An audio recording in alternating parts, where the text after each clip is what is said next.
So I've been using Android since 2009. Yes, my first Android device was the Samsung Galaxy Spica i5700. And I did have an iPhone, but I think that was the iPhone 4 or 4S. I had it for like a week.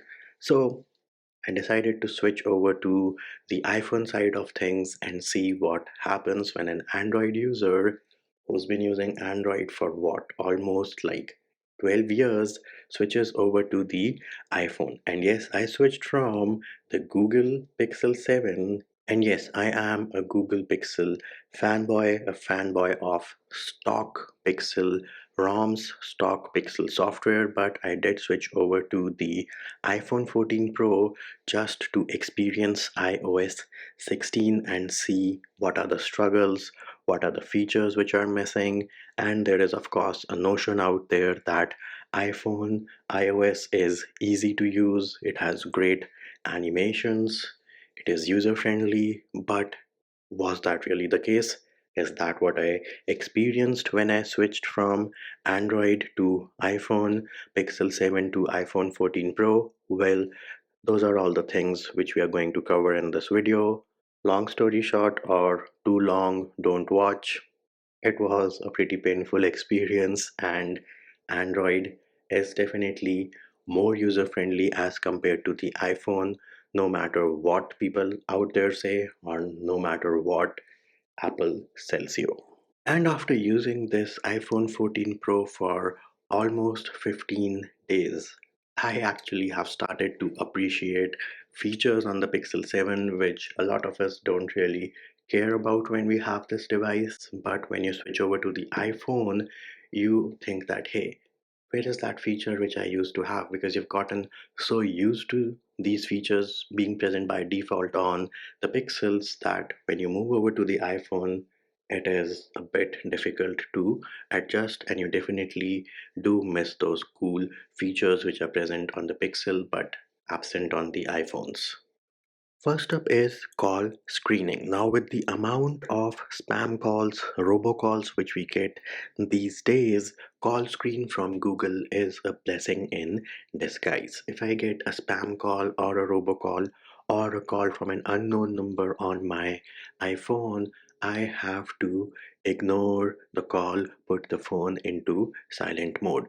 On my Google Pixel device, all I have to do is press the screen call button, and bam, I get a transcript of what the other person is saying, and then I can decide whether I want to answer the call or not. And trust me, when the robots see this Google Assistant call screen feature working, they hang up ASAP. Why? Because call screen is a blessing in disguise, and I am pretty sure any iPhone user out there who sees this feature would definitely want Apple to add call screening to their iPhones. For our next feature, which is better on Android as compared to iPhone, is an extension of call screen, and this one is called Hold for Me. So let us say you call a customer care service. On my iPhone, I will have to be on the line listening to the irritating music, going through the menus, trying to listen to it. On my Google Pixel, it will transcribe it as a text. I can read the text on my screen, press the corresponding menu button, and then when I am put on hold, Google Assistant will hold for me so that I don't have to listen to the irritating music. Google Assistant is going to listen to that music,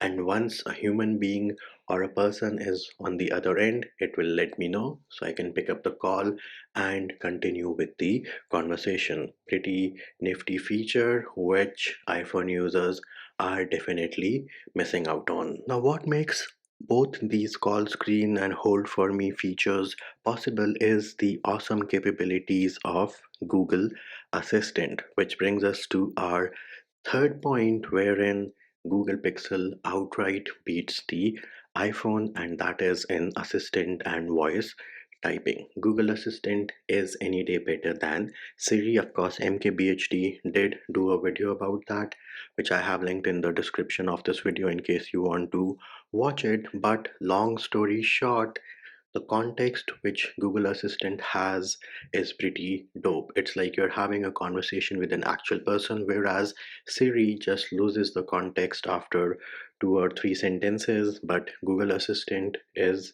the boss in the voice assistant market. Next up is the launcher or the home screen. Now, everybody knows that on your Android devices, most launchers have a home screen, and then you have the application drawer wherein all your apps are. On the iPhones, you have multiple home screens, you do not have an application drawer per se, and that is like their decisions.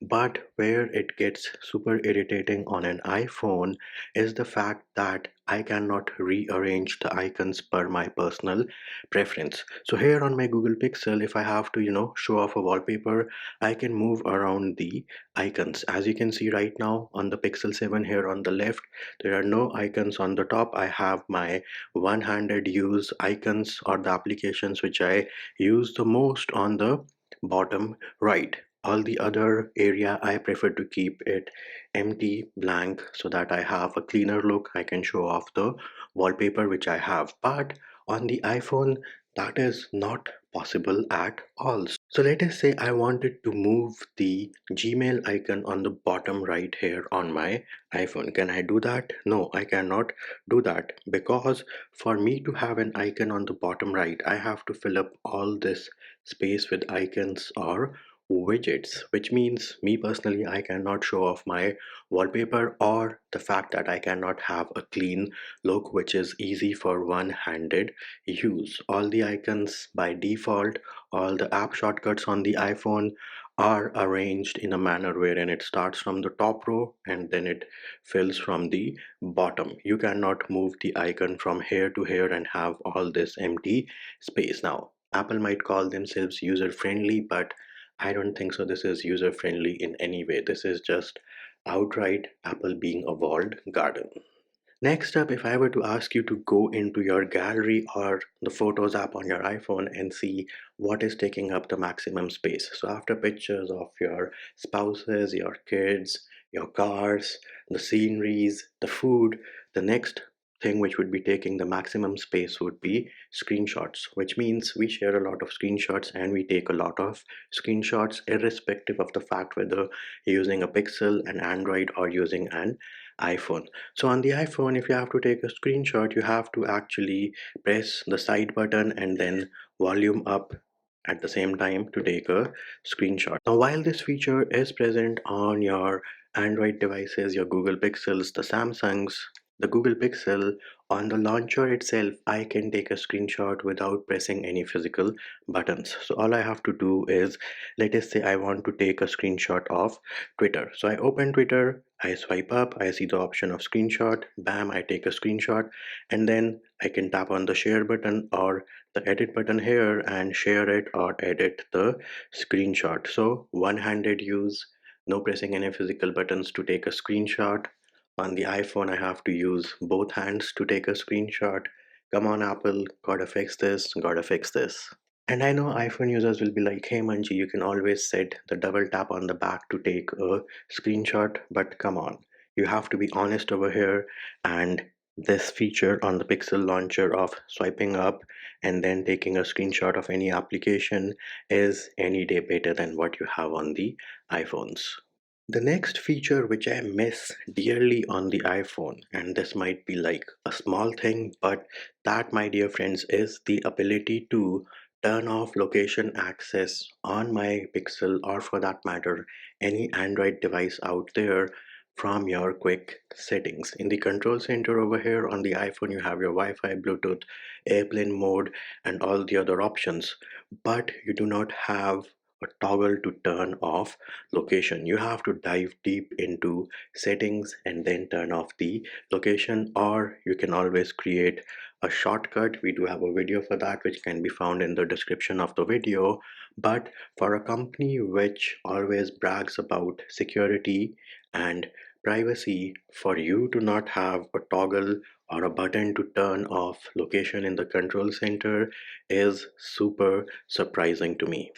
Next up, the feature of face unlock. Now, I do know that the face unlock on Pixel 7 and the Pixel 7 Pro is not as secure as what you have on the iPhones. So the hardware here is not good enough, which is why you cannot use face unlock over here for payments and stuff on the Google Pixel 7 and the Pixel 7 Pro. But one feature which I really find impressive is, let us say I unlock my device, it detects my face, and once it does that, it will automatically unlock and go to the home screen. This is not the case on iPhones. So on the iPhone, here it is.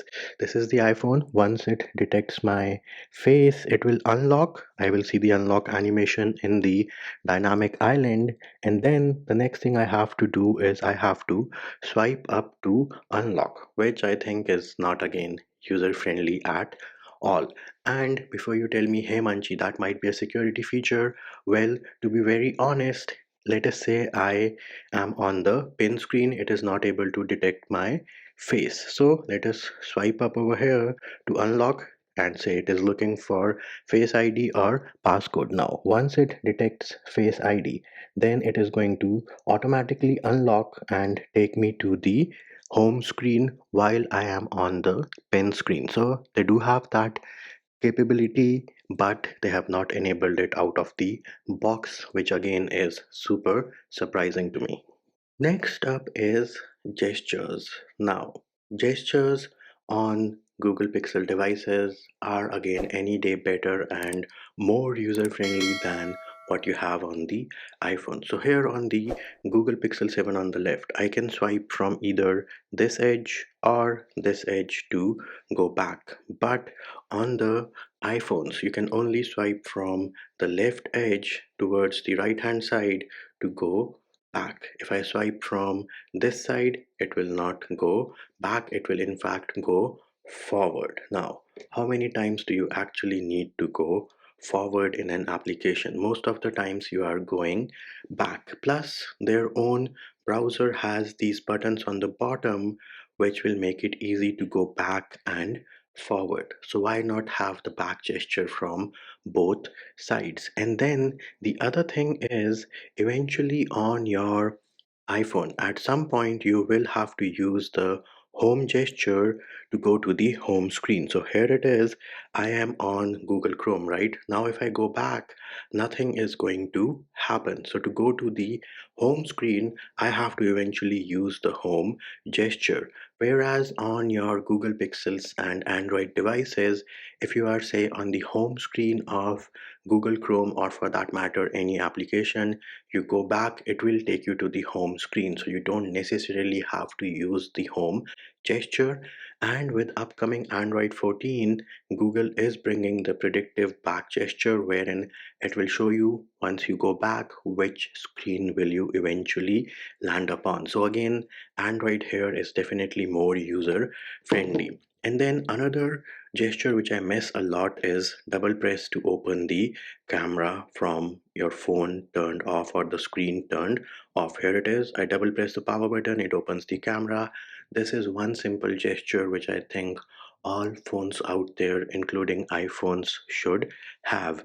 And then the other extension of launcher or gestures which I would like to have on your iPhones is the option of killing all the applications. So here it is on my Google Pixel 7. I can swipe across all the way, select clear all, and kill all the applications which are running in the background. That, my dear friends, is not possible on the iPhone. You have to kill multiple applications by using two or three fingers, but you cannot kill or clear all the applications with the press of a button. Next up, let us talk about the Mail application. Now, by default, you have the Mail app which is baked into your iPhone, and this is an app which is controlled and distributed by Apple.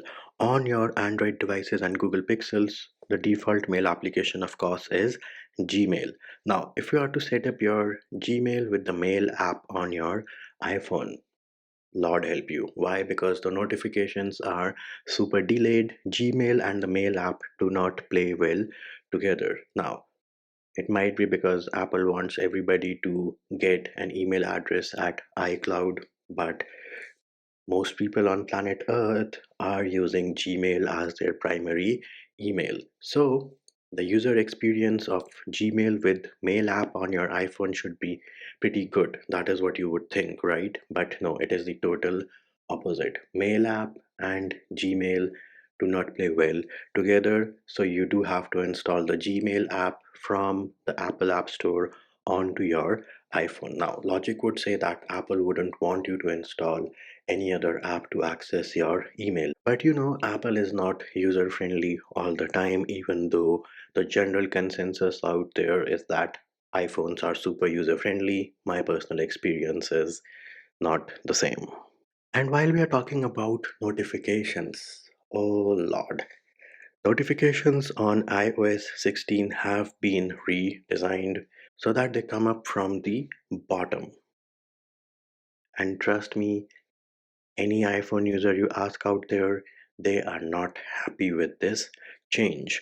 Why? Because we are used to notifications coming from the top and being able to access our notifications easily. Notifications on iOS 16 on the iPhones are a hot mess in my humble opinion, and they need to fix it. And this is where Pixel is definitely superior as well, because other than having sane, decent, readable notifications, I can also access the notification history on my Google Pixel, which unfortunately I cannot do on an iPhone. So, again, another instance wherein something you use a lot, but it is not up to the mark on an Apple iPhone, and Google Pixel is doing a better job here as well.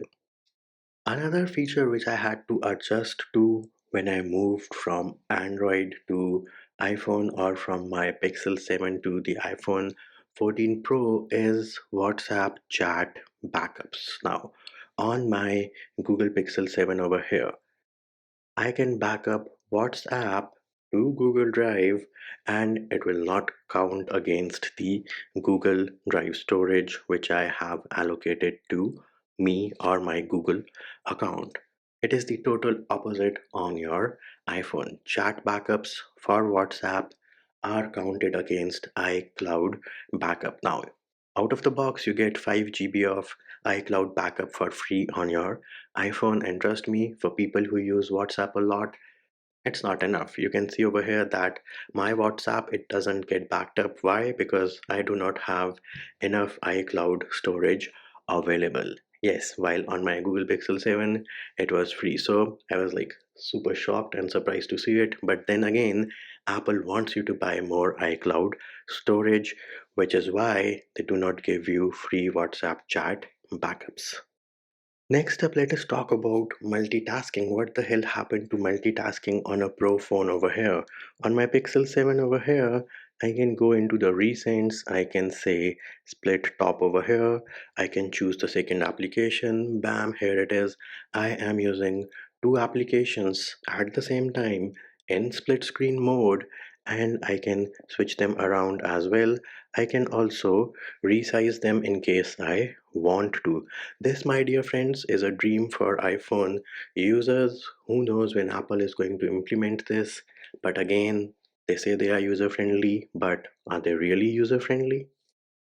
Next up, let us talk about a pretty simple feature which you would think that would be present on the iPhone. So here it is. I take a picture from my Google Pixel 7. There is no shutter sound.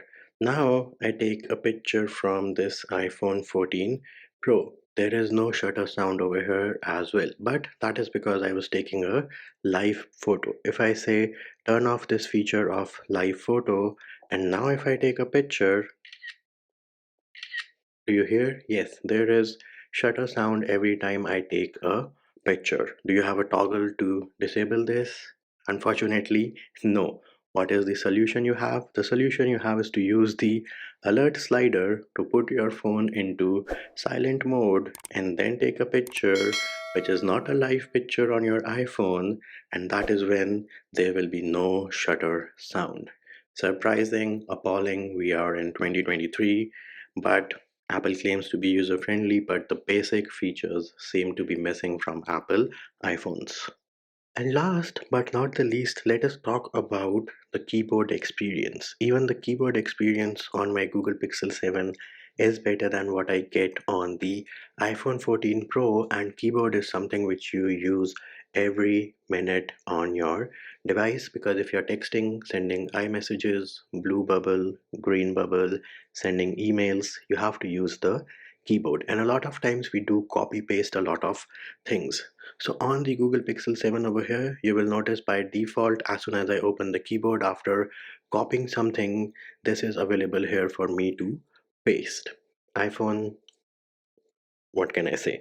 And then if I tap on this arrow, I also have a clipboard. So everything which I have copied in the last few hours, or some of the things which I have copied in the last few hours, are available in the clipboard, so that I do not have to go search for them again, copy them again, paste them again. Pretty easy access, not present on the default keyboard on my iPhone 14 Pro over here. So you can again see that Apple might be claiming to be more user friendly, but in real life, day to day usage, that is definitely not the case. So, all in all, the switch from Android to iPhone was definitely pretty painful for me personally, because a lot of things which were easy to do on the Google Pixel 7 over here are definitely more time consuming and take a lot more practice to do on the iPhone. But then again, we humans are an evolving species and we adapt to everything pretty quickly. And I have adapted to what are the limitations here on this iPhone 14 Pro as compared to the Google Pixel 7. But I would like to end the video by saying that Android is definitely more user friendly as compared to the iPhones, which is not the general notion out there. But again, in my humble opinion, Android wins with respect to user features being more easy, having a pretty refined feature set as compared to the iPhone.